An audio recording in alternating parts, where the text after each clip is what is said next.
أعوذ بالله من الشيطان الرجيم. بسم الله الرحمن الرحيم. الحمد لله نحمده ونستعينه ونستغفره. من يهدي الله فلا مضل له ومن يضلل فلا هادي له. وأشهد أن لا إله إلا الله وحده لا شريك له وأشهد أن محمدا عبده ورسوله أما بعد. يا أيها الناس اتقوا ربكم الذي خلقكم من نفس واحدة وخلق منها زوجها وبث منهما رجالا كثيرا ونساء واتقوا الله الذي تساءلون به والأرحام إن الله كان عليكم رقيبا. اللهم صل على محمد وعلى آل محمد كما صليت على إبراهيم وعلى آل إبراهيم إنك حميد مجيد. اللهم بارك على محمد وعلى آل محمد كما باركت على إبراهيم وعلى آل إبراهيم إنك حميد مجيد. இந்த இறைவனை தவிர இந்த உலகத்தில் வேறு இறைவன் இல்லையோ? இந்த இறைவன் உங்களையும் என்னையும் இந்த உலகத்தையும் படைத்து பரிபாலித்துக் கொண்டிருக்கிறானோ அந்த எல்லாம் அல்ல ஏத இறைவனுடைய சாந்தியும் சமாதானமும் ஒற்றாத பெரும் கருணையும் என் மீதும் உங்கள் மீதும் நபிகள் நாயகம் ஸல்லல்லாஹு அலைஹி வஸல்லம் அவர்கள் மீதும் என்றென்றும் நின்று நிலவட்டுவான என்று பிரார்த்தித்தவரும் எனது ஜும்மாவினுடைய உரையை ஆரம்பம் செய்கிறேன். அன்பிற்குரிய சகோதரர்களே, இந்த ஒட்டுமொத்த சமுதாயத்திற்கும் இந்த சமுதாயத்தை நேர்வழிப்படுத்த வேண்டும், இந்த சமுதாயத்தை நல்வழிப்படுத்த வேண்டும் என்ற நோக்கத்தோடு சத்தியத்தை மக்களுக்கு மத்தியிலே கொண்டு போய் சேர்க்கும் விதமாக, அல்லாஹ்வுடைய வார்த்தையை மக்கள் மத்தியிலே கொண்டு சேர்க்கும் விதமாக அல்லாஹ் ரப்பல் ஆலமீன் நம்மிலிருந்து ஒரு தூதரை நமக்காக அனுப்பியிருக்கிறார். அப்படி அனுப்பப்பட்ட தூதர் கண்மணி நாயகம் ஸல்லல்லாஹு அலைஹி வஸல்லம். அந்த நபிகள் நாயகம் ஸல்லல்லாஹு அலைஹி வஸல்லம் அவர்கள் தங்களுடைய வாழ்க்கை முழுவதுமாக இந்த உம்மத்திற்காக செலவழித்திருக்கிறார்கள் என்பதை நாம் படித்திருக்கிறோம், தெரிந்தும் வைத்திருக்கிறோம். அல்லாஹ் ரப்பல் ஆலமீன் தனது திருமறை குர்ஆனிலே சொல்லிக் காட்டுகின்ற பொழுது இல்லா ரஹ்மத்தல் லில் ஆலமீன், இந்த உலகத்திற்கு அருட்கொடையாக இந்த நபிகளாரை நாம் அனுப்பியிருக்கிறோம் என்று சொல்லுகிறார். ஆனால் இன்றைய மனித சமுதாயம் இப்படிப்பட்ட அருட்கொடையை பற்றி படிப்பதற்கோ அவர்களை தேடுவதற்கோ அவர்களை பற்றி நினைப்பதற்கோ இந்த மனித சமுதாயம் மிகப்பெரிய ஒரு பின்னடைவை சந்தித்திருக்கிறார்கள். அல்லாஹ்வின் தூதர் அவர்கள் எந்த அளவிற்கு நம்மை மனிதர்களை அடியார்களை நேசித்து மக்களுக்காக தன் வாழ்நாளை அர்ப்பணம் செய்தார்களோ அப்படிப்பட்ட அல்லாஹ்வின் தூதர் அவர்களுக்கு நன்றி கெட்ட சமுதாயமாக நாமும் நம்முடைய குடும்பத்தார்கள் நம்முடைய மக்கள் இருக்கிறார்கள் என்பதை நாம் பார்க்க முடிகிறது. அல்லாஹ் ரப்பல் ஆலமீன் உலகத்திற்கே ஒரு அர்ப்பணியாக இந்த தூதரை நாம் அனுப்பியிருக்கிறோம் என்று சொல்கிறார். எதற்காக அல்லாஹ் சொல்ல வேண்டும்? இது போன்ற ஏன் அர்ப்பணை என்று அல்லாஹ் சொல்லுகிறான் என்பதை நாம் சிந்தித்து பார்க்க கடமைப்பட்டிருக்கிறோம். ஏன் மதுவினால், போதையினால், வட்டியினால் மூழ்கி கிடந்த அந்த சமுதாயத்தை, தவறான வழியின் பக்கம், கேடுகட்ட வழியின் பக்கம் சென்று வந்த சமுதாயத்தை நல்வழிப்படுத்தி சொர்க்கத்தின் பாதையில் அழைத்து வந்த நபிகள் நாயகம் ஸல்லல்லாஹு அலைஹி வஸல்லம் அவர்கள் மதுவை, போதை, கலாச்சாரத்தை ஒழித்த நபிகள் நாயகம் ஸல்லல்லாஹு அலைஹி வஸல்லம் அவர்கள் இந்த மக்களுக்கு எதெல்லாம் தீங்கு தரக்கூடியதாக இருக்கிறதோ, இந்த மக்களை எதெல்லாம் வழிகெடுக்கக்கூடியதாக இருக்கிறதோ அனைத்தையும் தடை செய்து அல்லாஹ்வின் தூதர் அவர்கள் இதற்காக பிரச்சாரம் செய்திருக்கிறார்கள். இந்த பிரச்சார காலத்தில் நபிகள் நாயகம் ஸல்லல்லாஹு அலைஹி வஸல்லம் அவர்கள் சிரமப்பட்டது கொஞ்சம் நஞ்சமல்ல, மிகப்பெரிய சிரமங்களை நபிகள் நாயகம் ஸல்லல்லாஹு அலைஹி வஸல்லம் சந்தித்தார்கள். இந்த சமுதாயம், இந்த மக்கள் இந்த உலகத்தில் நிம்மதியான ஒரு வாழ்க்கையை வாழ வேண்டும் என்பதற்காக, அவர்கள் சொர்க்கத்தை அடைய வேண்டும் என்பதற்காக அல்லாஹ் சொன்ன அந்த வார்த்தைகளையும் தாண்டி நபி அவர்கள் தன் உம்மத்தை நேசித்து மக்களுக்காக பணி செய்தார்கள். அப்படிப்பட்ட பணிகளை நபிகள் நாயகம் ஸல்லல்லாஹு அலைஹி வஸல்லம் எந்த அளவிற்கு நம்மை நேசித்திருக்கிறார்கள் என்பதை தெரிந்து வைக்க வேண்டிய சமுதாயம் இன்றைக்கு அதை மறந்து இந்த உலகத்தில் வாழுகிறார்கள். அந்த நபிகள் நாயகம் ஸல்லல்லாஹு அலைஹி வஸல்லம் அவர்களை பற்றி இந்த மக்களுக்கு மத்தியிலே கொண்டு போய் சேர்க்க வேண்டும் என்ற ஒரே நோக்கத்திற்காக நம்முடைய ஜமாத்தின் சார்பாக அண்ணல் நபியை அழகிய முன்மாதிரி என்ற தலைப்பின் கீழாக 10 மாத கால பிரச்சாரத்தை முன்னெடுத்திருக்கிறார்கள். எடுக்க வேண்டிய காரணம் என்ன? இன்றைக்கு நாட்டுடைய கலாச்சாரம், நடப்பு எல்லாவற்றையும் நாம் பார்த்துக் கொண்டிருக்கிறோமா இல்லையா? இந்த உலகம் எங்கே சென்று கொண்டிருப்பதை என்பதையெல்லாம் நாம் அறிந்திருக்கிறோமா இல்லையா? இன்னைக்கு இருக்கக்கூடிய சின்ன பிள்ளைகளுடைய தலைமுறையுடைய வாழ்க்கை என்னவாக இருக்கிறது என்ற கேள்விக்குறி நமக்கு இருக்கிறது. எப்படிதான் நாம் மேலோட்டமாக இந்த சமுதாயம் நன்றாக இருக்கிறது என்பதை நாம் கவனித்தாலும் கூட பெரிய கம்பெனிகளிலோ பெரிய வேலை வாய்ப்புகளோ இஸ்லாமிய சமுதாயம் இல்லை. கல்வியிலே மிக பின்னடைவை சந்தித்த ஒரு சமுதாயம். கல்வியிலே நம்மை விரட்டி அடித்தார்கள், தொழில்களை விரட்டி அடித்தார்கள், இன்றைக்கு நாட்டை விட்டு விரட்டி அடிக்கிறார்கள். அப்படிப்பட்ட இஸ்லாமிய சமுதாயம் எல்லாவற்றிலும் பின்தங்கி இருக்கிறார்கள். ஏன்? என்ன காரணம்? எல்லாவற்றையும் பின்தங்கிய அந்த நிலையும் கூட அல்லாஹ் ரப்பல் ஆலமீன் நம்மை நிம்மதியான ஒரு வாழ்க்கையை நாம் வாழ வைத்திருக்கிறானே. பொருளாதாரத்தில் பெரிய அளவில் நம்முடைய பங்களிப்புகள் கிடையாது, கல்வியிலும் கிடையாது. ஆனால் மேலோட்டமாக பார்க்கின்ற பொழுது இது போதுமானதாக இருக்கின்றது என்ற மன நிறைவு நம்மிடத்தில் இருந்தாலும் கூட அடுத்த பிள்ளைகளுடைய வாழ்க்கை என்னவாக இருக்கிறது என்ற கேள்வி கூட இன்றைக்கு இருக்கிறது. இன்றைக்கு பட்டம் படித்தவர்கள் எல்லாம் எந்த ஒரு வேலையை அடைய முடியாத ஒரு சூழலை இன்றைக்கு நம்முடைய நாட்டில் இருக்கிறது. ஏன்? இஸ்லாமிய மார்க்கத்தை ஏற்றுக்கொண்ட ஒரே காரணத்திற்காக நாம் அகற்றப்படுகிறோம், விரட்டப்படுகிறோம். நம்முடைய சமுதாயம் எந்த நிலையில் தள்ளப்பட்டிருக்கிறதை நாம் கவனிக்க வேண்டும். பயப்படுகிறார்கள். இஸ்லாமியர்கள் ஆட்சி அதிகாரத்திற்கு வந்துவிட்டால், இஸ்லாமியர்களுக்கு வேலைகள் வந்துவிட்டால், இந்த நாட்டில் அவர்களுக்கு இடம் கொடுத்து விட்டால் கொள்ளையடிக்க முடியாது, ஊழல் செய்ய முடியாது, லஞ்சம் வாங்க முடியாது, வட்டி வாங்க முடியாது, விபச்சாரம் செய்ய முடியாது, மதுவினால் ஆட்சி நடத்த முடியாது என்று அஞ்சுகிறார்கள். ஏன்? நபிகள் நாயகம் ஸல்லல்லாஹு அலைஹி வஸல்லம் அவர்கள் அழகான ஒரு ஆட்சி முறையை நமக்கு கற்றுக் கொடுத்தார்கள்.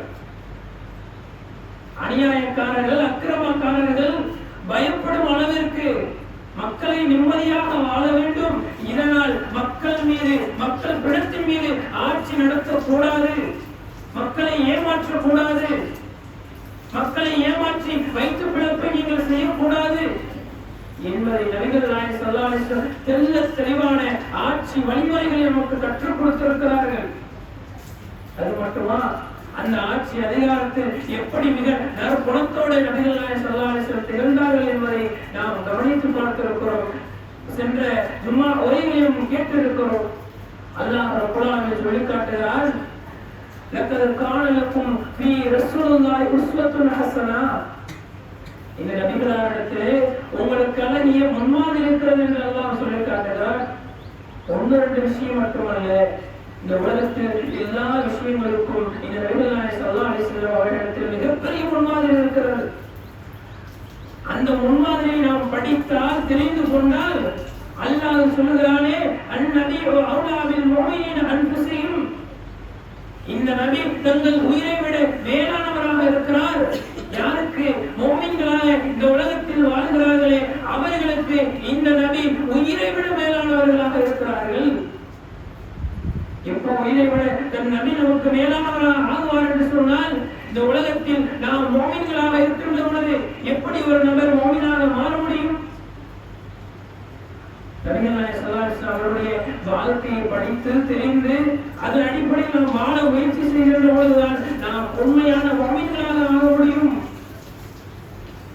அப்ப அந்த நபிகளுடைய வாழ்க்கையை பற்றி படிக்க வேண்டிய காலகட்டத்தில் சூழலில் நாம் அமர்ந்திருக்கிறோம். இன்றைக்கு நபிகளாரை பற்றி நபிகளாரை ஏற்றுக்கொண்ட நம்முடைய இஸ்லாமிய மக்களை விட இஸ்லாத்தை ஏற்காத மக்கள் அதிகம் தெரிந்து வைத்திருக்கிறார்கள். நபிகள் நாயகம் ஸல்லல்லாஹு அலைஹி வஸல்லம் வாழ்க்கை வரலாற்றை கட்டுரையாக எழுதுகிறார்கள். இந்த நாட்டில் பல இஸ்லாமிய தலைவர்களை தெரிந்து வைத்திருக்கக்கூடிய அளவிற்கு கூட மாற்று மத தலைவர்கள் அறிந்து வைத்திருக்கிறார்கள். குறிப்பாக படிக்க வேண்டியது நாம் தான் என்பதை நாம் மறந்துவிட்டோம். இன்றைக்கு இந்த நபிகளாரை மறந்துதான் இந்த உலகத்தில் கிரிக்கெட் அது போன்ற போட்டிகள், விளையாட்டுகளில், வட்டி மோகங்களில் எல்லாவற்றையும் பேசக்கூடிய இஸ்லாமிய சமுதாயம், எல்லாவற்றிலும் மோகம் கொண்டிருக்கக்கூடிய சமுதாயம் நபிகளாரை பற்றி பேச மறந்து விட்டார்கள். உண்மையிலேயே நம்முடைய பிள்ளைகள் நன்றாக இருக்க வேண்டும், நிம்மதியான வாழ்க்கை நாம் உலகத்தில் வாழ வேண்டும் என்று சொன்னால் நபிகளாரை பற்றி படிக்காவிட்டால் உண்மையிலே வாழ முடியாது. நபிகள் நாயகம் ஸல்லல்லாஹு அலைஹி வஸல்லம் அவர்கள் எப்படிப்பட்ட ஒரு தலைவர் என்பதை நாம் முதலில் அறிந்து கொள்ள வேண்டும். ஒரு ஆட்சி வழிமுறையை நபிகள் நாயகம் ஸல்லல்லாஹு அலைஹி வஸல்லம் சொல்லிக் கொடுத்திருந்தாலும் கூட இந்த உலகத்தில் எப்படி நபிகள் நாயகம் ஸல்லல்லாஹு அலைஹி வஸல்லம் ஒரு அழகான வாழ்க்கையை வாழ்ந்திருக்கிறார்கள். இந்த உலகத்தில் நீங்களும் நானும் தொழ வேண்டும் என்பதற்காக, சத்தியத்தின்படி வாழ வேண்டும் என்பதற்காக நபிகள் நாயகம் ஸல்லல்லாஹு அலைஹி வஸல்லம் அவர்கள் முழு வாழ்க்கையும் நமக்காக அர்ப்பணித்தார்கள். இந்த உலகத்தில் நபிகள் நாயகம் ஸல்லல்லாஹு அலைஹி வஸல்லம் அவர்களை போன்று எந்த ஒரு தலைவரும் இனி பிறக்கவே முடியாது என்ற அளவிற்கு அல்லாஹ்வின் தூதரவர்கள் வாழ்ந்து காட்சி மரணித்திருக்கிறார்கள். யாராவது ஒரு இடத்திலே அந்த அல்லாஹ்வின் தூதர் நாம் ஏற்ற ஈமான் கொண்டிருக்கக்கூடிய அந்த தலைவரை பற்றி இரண்டு வார்த்தைகள் சொல்லுவோம் என்று சொன்னால் சொல்ல தெரியாது, சொல்லி கொடுக்க அப்படித்தான் இந்த சமுதாயம் இருக்கிறார். எப்படிப்பட்ட நபிகள் நாயகம் ஸல்லல்லாஹு அலைஹி வஸல்லம் அவர்கள் இந்த உலகத்தில் எந்த தலைவராவது நம்மை நேசித்திருப்பார்களா? ஒரு ஆள் சொல்லுங்கள், உங்களுடைய தாயோ தந்தையோ நம்முடைய பிள்ளைகளோ நாம் நேசிக்கிறோம், அவர்கள் நம்மை நேசிக்கிறார்கள். அந்த நேசத்தின் பிரகாரம் என்றைக்காவது அவர்களுக்காக நாம், நமக்காக அவர்கள், நாங்கள் சொர்க்கத்தில் ஒன்றாக இருக்க வேண்டும் என்ற ஆசையோடு பிரார்த்தனை செய்திருக்கிறார்களா? கேட்டு பாருங்க. இந்த உலகத்தில் அவர்கள் மீது நமக்கு நேசம் இருக்கும், நமக்கு அவர்கள் மீது நேசம் இருக்கும். ஆனால் ஈடற்றம் இல்லாத நிரந்தரமாக நாம் வாழக்கூடிய அந்த வறுமையிலே, அந்த சொர்க்கத்திலே ஒன்றாக இருக்க வேண்டும். நம்முடைய பிள்ளைகள், மனைவி, மக்கள், தாய் தந்தைகள் நரகத்திற்கு போய்விடக் கூடாது என்பதற்காக அவர்களிடத்தில் நேசித்து சொர்க்கத்தை பற்றி சொல்லி அவர்களுக்காக பிரார்த்தனை செய்திருக்கிறோமா என்று பார்த்தால் கிடையாது. நமக்கான உறவுகள், நம்முடைய குடும்பத்தார்கள் நம் மீது சொர்க்கத்திற்கு போக வேண்டும் என்ற பிரார்த்தனை செய்யாத பொழுது வேறு யாருங்க செய்வா? ஆனால் கண்மணி நாயகம் நபிகள் நாயகம் ஸல்லல்லாஹு அலைஹி வஸல்லம் அவர்கள் சென்றார்கள். அல்லாஹ்வின் தூதர் பார்க்கின்ற நேரங்களெல்லாம் கண்ணீர் விட்டு அழுதார்கள். ஒரு நாள் அல்லாஹ்வின் தூதர் அவர்கள் மழை நேரங்களாக இருக்கின்ற பொழுது அந்த கரும் மேகங்கள் சூழ்கின்ற பொழுது அல்லாஹ்வின் தூதருடைய கால்கள் படபடுத்துக் கொண்டு உடம்பெல்லாம் பயத்தோடு அங்குட்டும் இங்குட்டுமாக அலைந்து கொண்டிருக்கிறார்கள். உடனே தன் மனைவி கேட்டு ஆயிஷா ரலியல்லாஹு கேட்கிறார்கள், ஏன் அல்லாஹ்வின் தூதரை இந்த நிலைமை என்று கேட்கின்ற பொழுது அல்லாஹ்வின் தூதர்கள் சொன்னார்கள், எத்தனையோ சமுதாயத்தை அல்லாஹ் இயற்கை பேரிடர் மூலமாக அழித்து ஒன்றுமில்லாமல் ஆக்கியிருக்கிறார். என்னுடைய சமுதாயத்தையும் அல்லாஹ் அழித்து விடுவான் என்ற பயம் என்னை தூங்க விடாமல் ஆக்குகிறது. ஆயிஷா ரலியல்லாஹு அவர்கள் அறிவிக்கக்கூடிய செய்திகள் வருகிறது, அல்லாஹ்வின் தூதர்கள் நிம்மதியாக தூங்கி ஒரு நாள் கூட பார்த்தது கிடையாது.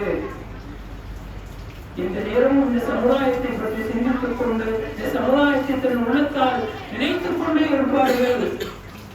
யாராவது நமக்காக இந்த உலகத்தில் பிரார்த்தனை செய்வார்கள் இல்லை என்ற மத்தியிலே அல்லாஹ்வின் தூதர்கள் தன் மக்களை தன் அடியார்களை நேசித்தார்கள். எப்படி அல்லாஹ்வின் தூதர் ஒரு நாள் அழுது கொண்டிருக்கிறார்கள், தேம்பி தேம்பி அழுகிறார்கள், கண்ணீர் தாடிகளை வலிகிறது. ஜிப்ரீல் அலைஹிஸ்ஸலாம் அவர்கள் வருகிறார்கள், அல்லாஹ்வின் தூதரே நீங்கள் ஏன் அழுது கொண்டிருக்கிறீர்கள்? நீங்கள் அழக்கூடிய காரணத்தை படைத்த ரப்பல் ஆலமீன் அறிந்திருக்கிறான், இருந்தாலும் உங்களிடத்திலே கேட்டு வர சொல்லியிருக்கிறார் என்று ஜிப்ரீல் அலைஹிஸ்ஸலாம் அவர்கள் சொல்கிறார்கள். அப்ப அல்லாஹ்வின் தூதர்கள் சொல்கிறார்கள், என் உம்மத்தை நினைத்து நான் அழுது கொண்டிருக்கிறேன் என்று அல்லாஹ்வின் தூதர்கள் சொல்கிறார்கள். ஜிப்ரீல் அலைஹிஸ்ஸலாம் அவர்கள் சொல்கிறார்கள், வலசௌஃப யஅதீக ரப்புக ஃபதருல்லாஹ், நீங்கள் கேட்பதையெல்லாம் அல்லாஹ் தந்துவிடுகிறேன் என்று சொல்கிறானே, ஏன் நீங்கள் அழுகிறீர்கள்? உங்கள் உம்மத்தாரை அவன் பொருந்திக் கொண்டேன் என்று சொல்கிறானே, ஏன் நீங்கள் அழுகிறீர்கள் என்று கேட்கின்ற பொழுது அல்லாஹ்வின் தூதர்கள் சொன்னார்கள், என் உம்மத்திலே என் மக்கள் ஒருவர் நரகத்திற்கு போனாலும் கூட அதை பார்த்து என்னால் தாங்கிக் கொள்ள முடியாது என்று கண்ணீர் விட்டு தேம்பி தேம்பி அல்லாஹ்வின் தூதர்கள் அழுதார்கள். இந்த மக்களுக்காக எல்லாவற்றையும் தூக்கி எறிந்துவிட்டு வசதியான வாழ்க்கையெல்லாம் எரிந்துவிட்டு என் அடியார்களோடு நான் வாழ்கிறேன், அவர்களோடு சொர்க்கத்தில் இருக்க வேண்டும் என்பதுதான் என்னுடைய ஆசை என்று அல்லாஹ்வின் தூதர்கள் கடும் சிரமத்திற்கு மத்தியிலும் இந்த மக்களுக்காக உழைத்தார்கள், வாழ்ந்தார்கள். அறிந்திருக்கிறோமா? படித்திருக்கிறோமா?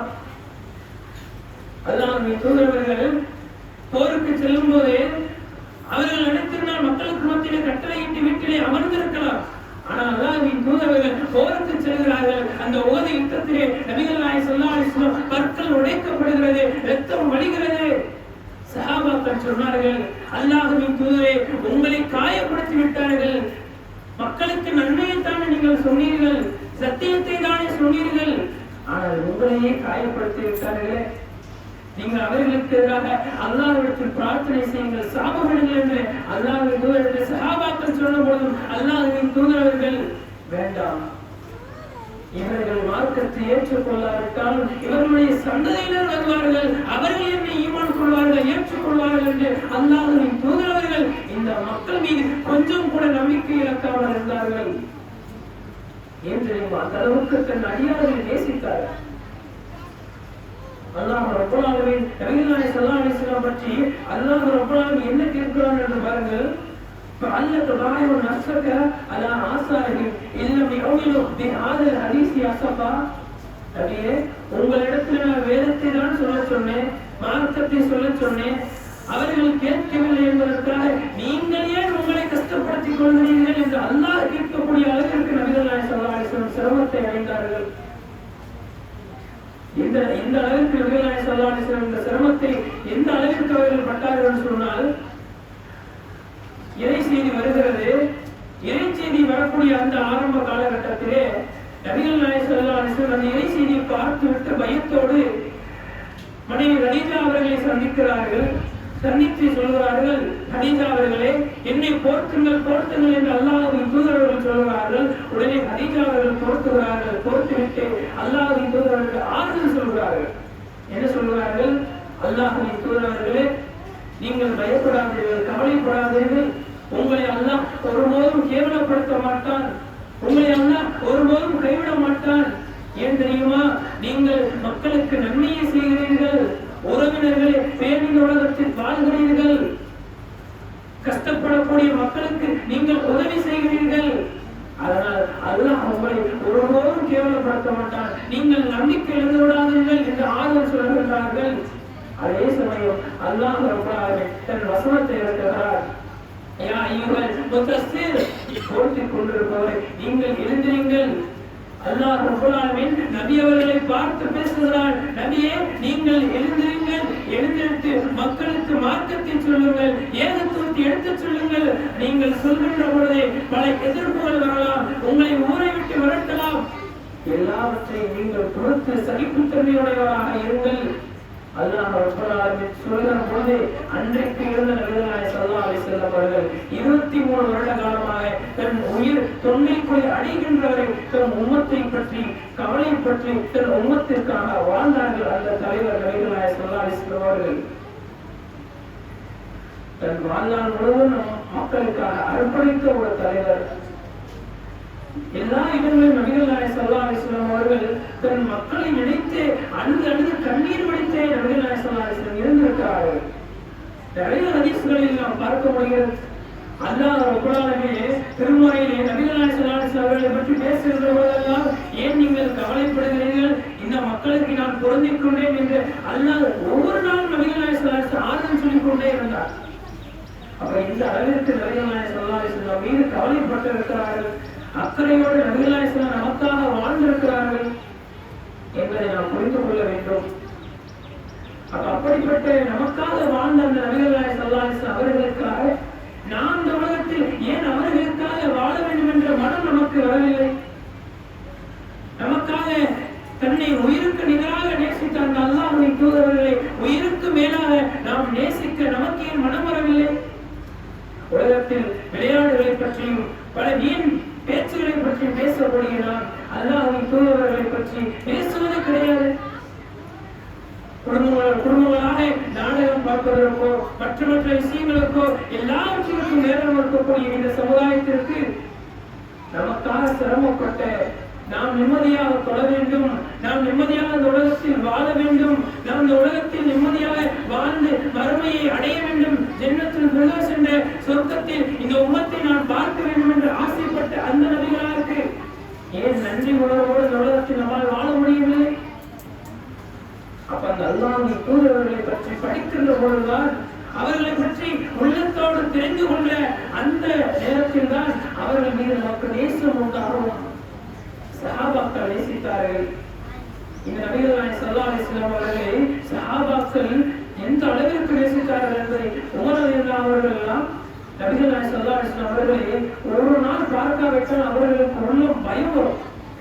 அல்லாஹ்வின் தூதர்களை பார்க்கவில்லை என்று சொன்னால், ஒரு நாள் அல்லாஹ்வின் தூதரை காணவில்லை என்று சொன்னாலே அவர்கள் கண்டு கலங்கி விடுவார்கள். இதில் குறிப்பாக பிலால் ரலியல்லாஹு அன்ஹு அவருடைய வரலாறு நமக்கு பாடம் கற்பிக்கிறது.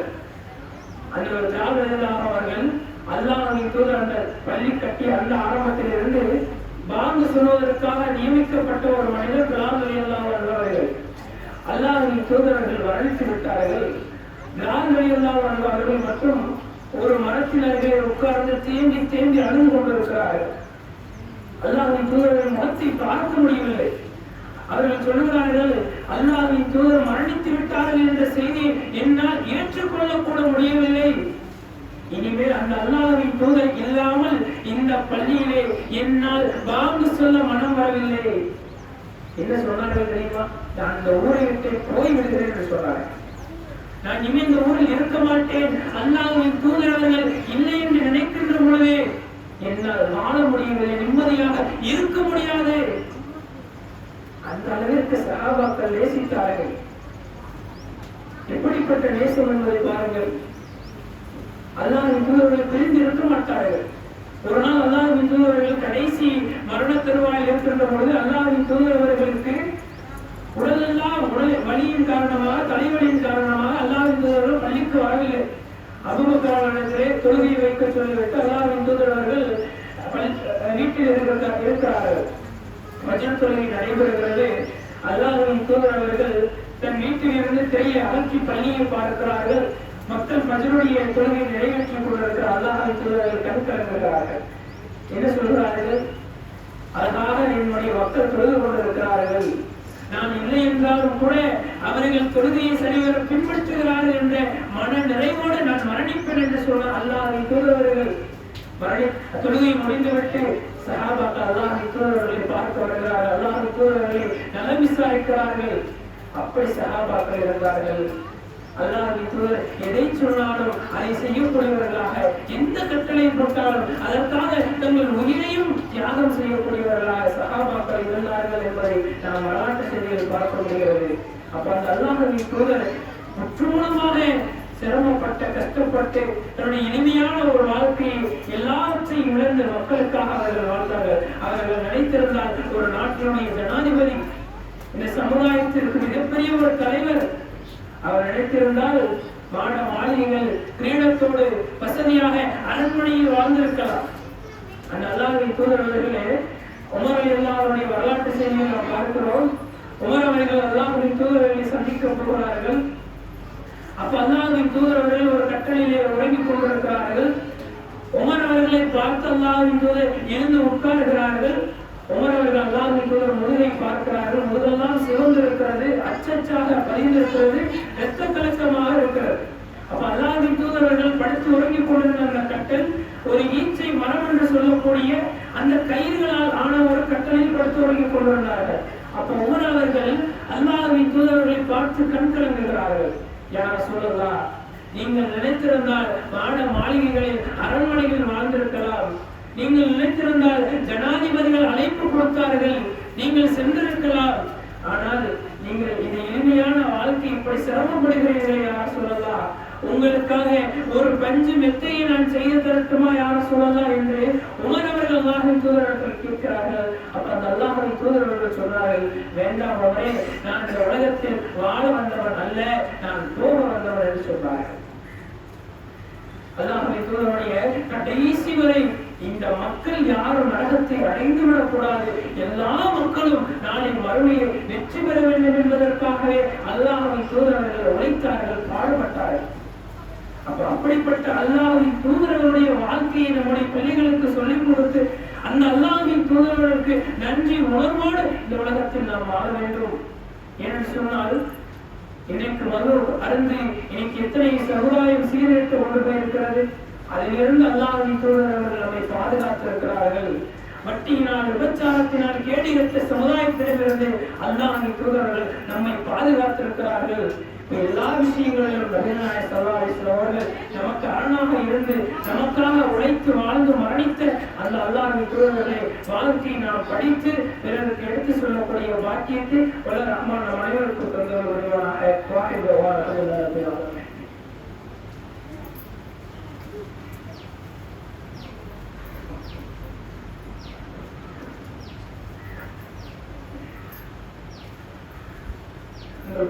சகோதரர்களே, அல்லாஹ் ரப்பல் ஆலமீன் தனது திருமறை குர்ஆனிலே சொல்லி காட்டுகின்ற பொழுது தன் தாயை விட, தன் மக்களை விட, தன் பிள்ளைகளை விட மற்றும் இந்த உலகத்தில் இருக்கக்கூடிய எல்லா வஸ்துக்களை விடவும் இன்றைக்கு நபிகள் நாயகம் ஸல்லல்லாஹு அலைஹி வஸல்லம் அவர்கள் தனக்கு உயிருக்கு மேலாக நேசிக்கப்படுகிறோமோ அன்றுதான் நீங்கள் உண்மையான முஸ்லிம்களாக முஃமின்களாக இருக்க முடியும் என்பதை அல்லாஹ் ரப்பல் ஆலமீன் சொல்லி காட்டுகிறார்.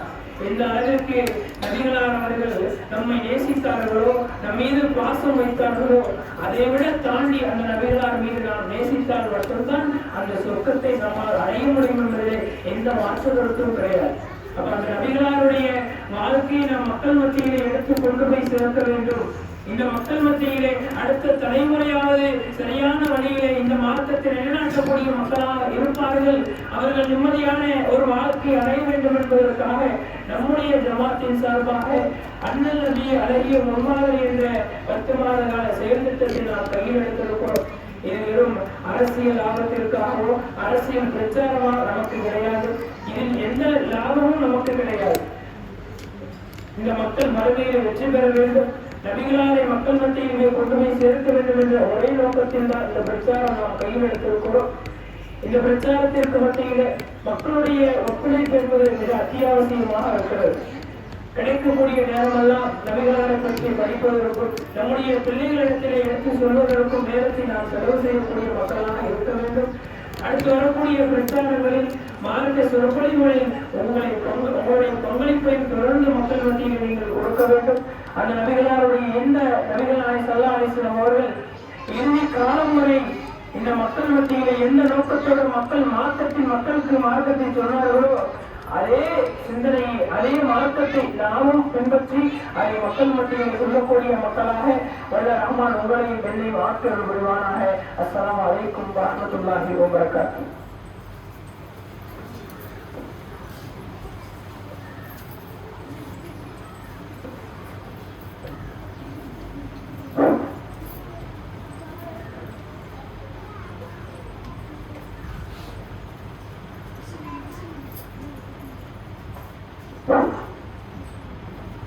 الله أكبر الله أكبر أشهد أن لا إله إلا الله أشهد أن محمدا رسول الله حي على الصلاة حي على الفلاح قد قامت الصلاة قد قامت الصلاة الله أكبر الله أكبر لا إله إلا الله.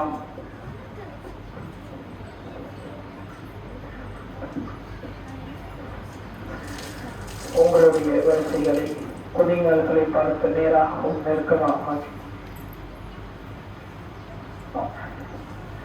அல்லாஹு அக்பர்.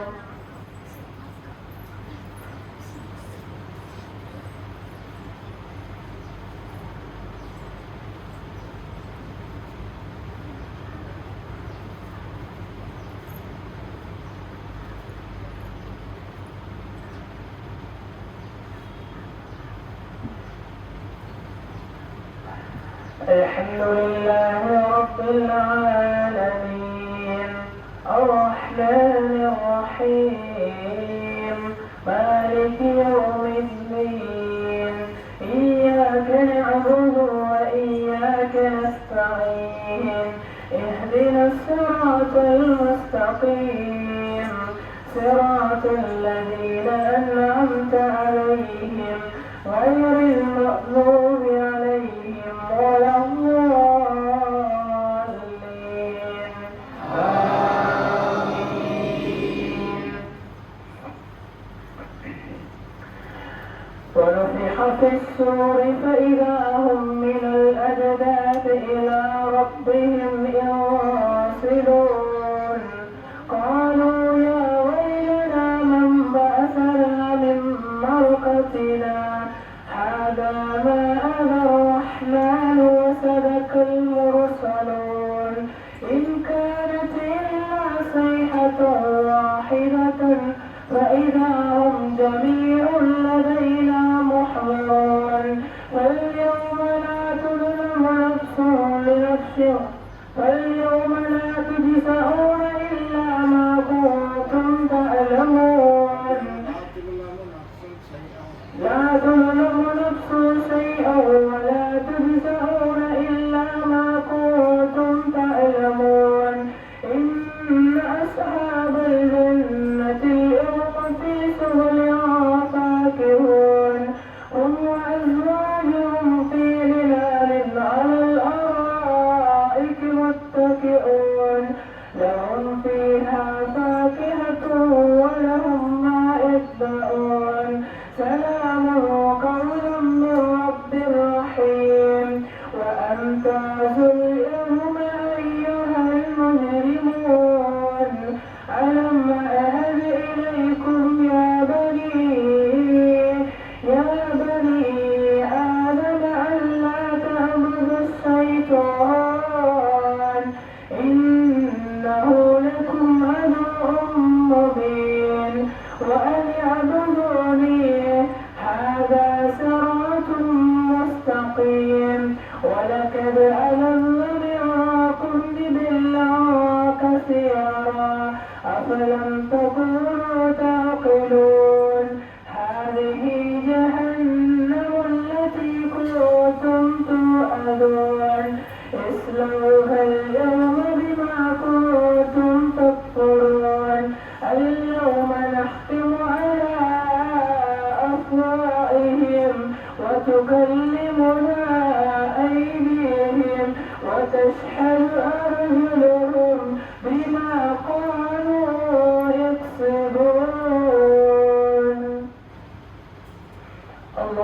أكبر.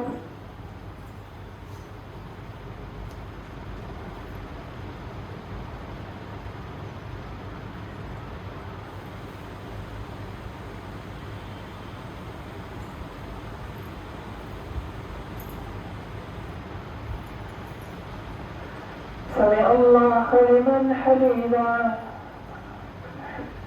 الله أكبر.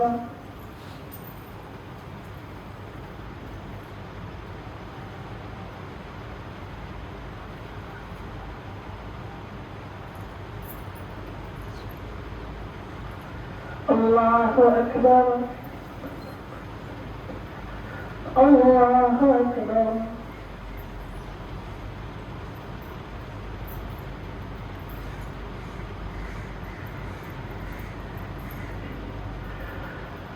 الله أكبر. الحمد لله رب العالمين الرحمن الرحيم مالك يوم الدين إياك نعبد وإياك نستعين اهدنا الصراط المستقيم صراط الذين أنعمت عليهم غير المغضوب عليهم ولا الضالين.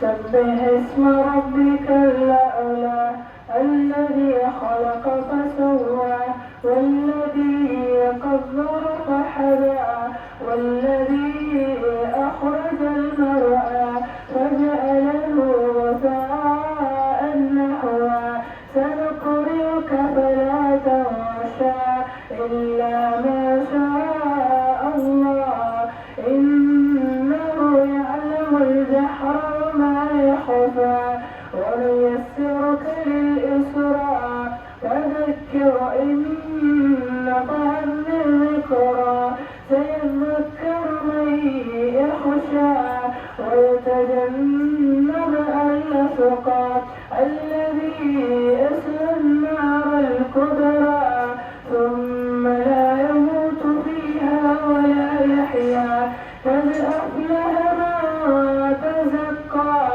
وذكر اسم ربه فصلى بل تؤثرون الحياة الدنيا والآخرة خير وأبقى إن هذا لفي الصحف الأولى صحف إبراهيم وموسى.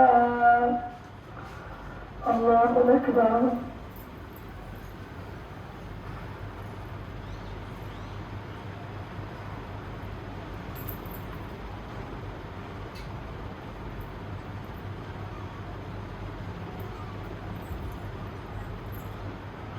سمع الله لمن حمده.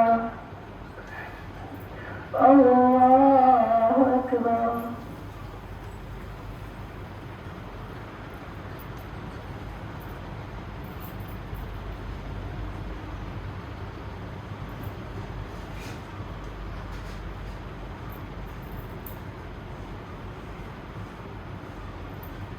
الله أكبر.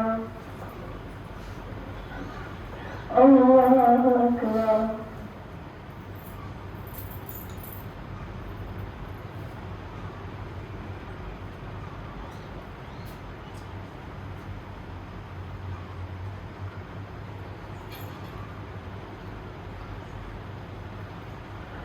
الله أكبر.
السلام عليكم ورحمة